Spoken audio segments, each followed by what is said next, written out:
গ্রামে থাকার একটাই শান্তি, কিছু না লাগাইলেও এমনিতেই হয়ে যায়। এই যে এই লাউ গাছটা দেখতেছেন, এটা কিন্তু আমাদের পুকুর পাড়ে এমনিতেই হয়েছে। আর বাসার সবার জন্য একদম জোর জোরে সাদা পোলাও রান্না করলাম। আর কি কি করলাম না করলাম বেসিক্যালি তাই শেয়ার করব আজকের ভিডিওতে। আর এই টেকনিকে পোলাও রান্না করলে পোলাওটা যেমন ঝরঝরে এবং সাদা হয়। তাই ভিডিওটি টেনে টেনে না দেখে সম্পূর্ণ ভিডিওটি দেখুন। আসসালামু আলাইকুম, সবাই কেমন আছেন? আশা করি ভালো আছেন। আলহামদুলিল্লাহ, আমি অনেক বেশি ভালো আছি। আর ভিডিওটা কিন্তু আমি সকাল সকাল শুরু করছি, এই তো 10টার দিকে। এই তো দেখেন আমাদের পুকুর পাড়ে এমনিতে একটা বড় লাউ গাছ হয়েছে। মানে লাউ গাছটা যখন বড় হয়েছে তখনই কিন্তু আমাদের চোখে পড়ছে। এতদিন তেমন লক্ষ্য করে দেখা হয় না আর কি। তো যাই হোক, এর জন্য কিন্তু আজকে এটা মাছ দিয়ে রান্না করবো, একদম টাটকা শাক। তো যাই হোক, এর জন্য কিন্তু কয়েকটা ডুকা কেটে নিচ্ছে আন্টি, কয়েকটা পাতাও কেটে। আম্মু দাঁড়িয়ে দাঁড়িয়ে আন্টিকে দেখিয়ে দিচ্ছিল কোনটা কাটতে হবে আর না কাটতে হবে। পাতাও কেটে নিচ্ছে আর আমি জুম করে দেখতেছিলাম ওই দূরে ওগুলা কাকে দেখা যায়। তো আম্মুকে জিজ্ঞেস করতেছিলাম ওগুলা কে।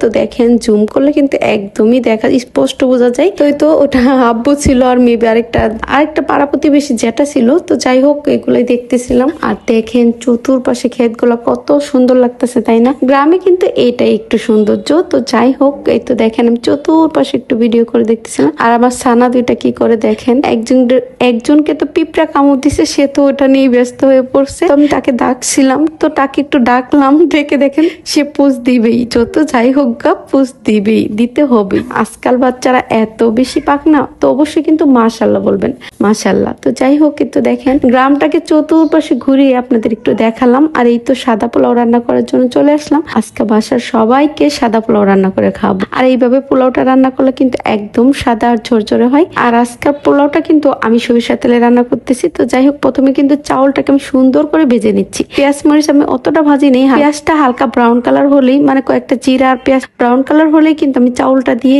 এইভাবে অনবরত কিছুক্ষণ নাড়বো। কমসে কম 10 মিনিট কিংবা 15 মিনিট নাড়বেন। নাড়ার পরে মানে চালটাকে যত ভাজবেন ততই কিন্তু পোলাওটা ঝরঝরে হবে। আরেক চুলায় কিন্তু গরম পানি বসিয়ে দিয়েছি। আর পোলাওয়ের মেন হচ্ছে গরম পানি। গরম পানিটা দিলেও কিন্তু পোলাও অনেকটা ঝরঝরে হয়। তো যাই হোক, চাউল অনুযায়ী পরিমাণ মতো পানি দিয়ে দিচ্ছি আমি।